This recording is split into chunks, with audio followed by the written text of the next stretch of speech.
Oui, merci, Monsieur le Président. À la lecture du document qui nous a été remis, nous restons un petit peu sceptiques au sujet de votre politique de formation professionnelle, et notamment sur le volet apprentissage. Alors, nous ne reviendrons pas sur les ratés du dispositif Parcoursup, qui sont plus à mettre sur le compte de l'État que sur celui de la région. En effet, dans ce rapport, il s'agit ici d'adapter une carte des formations professionnelles initiales sur le territoire régional.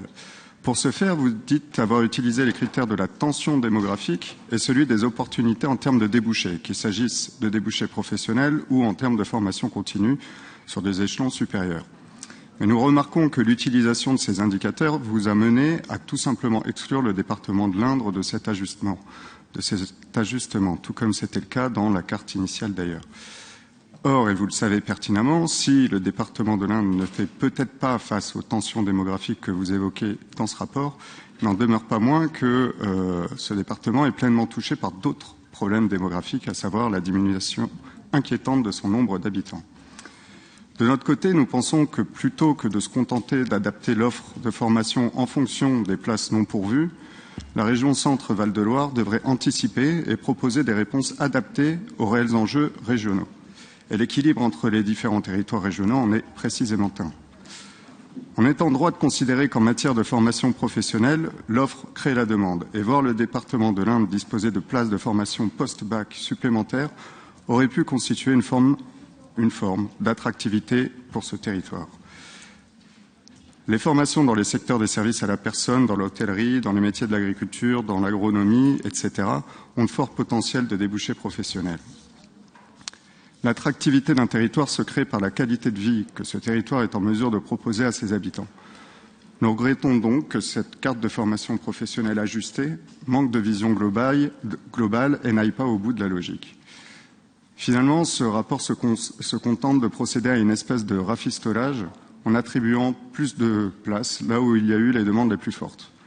Alors évidemment, nous ne contestons pas cet aspect qui reste nécessaire, mais nous estimons que c'est insuffisant et que ça ne répond pas aux enjeux posés. D'autant que, quand même, il faut également se poser la question de la légitimité des formations en termes de débouchés professionnels réels sur le territoire régional. Il s'agit à la fois de proposer des formations de qualité, mais qui soient également en phase avec la réalité économique régionale. Ceci implique que la région accompagne les personnes souhaitant pratiquer une réorientation à travers le recours à une formation, qu'elle soit de statut scolaire ou réalisée par le biais de l'alternance.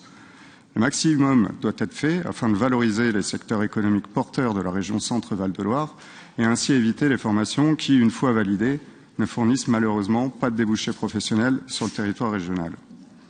La première phase de Parcoursup 2018 a pu nous donner un aperçu des demandes d'orientation post-bac des futurs étudiants de la région. Alors, prenons l'exemple de la licence de physique proposée à l'université de Tours. Elle est la plus convoitée puisqu'il y avait le 1er mai 2018 plus de 9 demandes pour une seule place. Cette filière a aujourd'hui une capacité d'accueil de 60 places.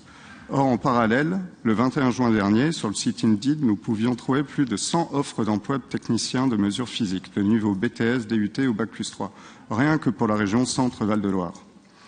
Puisque l'élaboration de la carte des formations s'inscrit dans la démarche d'articulation des demandes sociales des jeunes, des besoins économiques des territoires, en prenant en compte les évolutions démographiques de notre région, nous espérons que les exemples que nous venons d'exposer trouveront des solutions sur la carte 2019.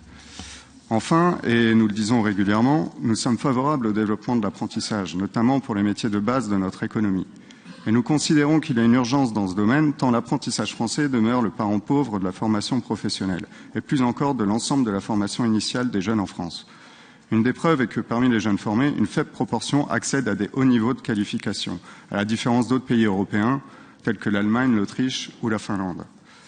Vous l'aurez compris, si nous ne pouvons évidemment pas être contre des ajustements techniques concernant des nombres de places disponibles dans certaines formations, nous estimons que cette carte de formation professionnelle initiale ajustée se doit d'aller plus loin afin de répondre aux réels enjeux économiques régionaux et de formation pour notre région. Je vous remercie beaucoup de votre attention.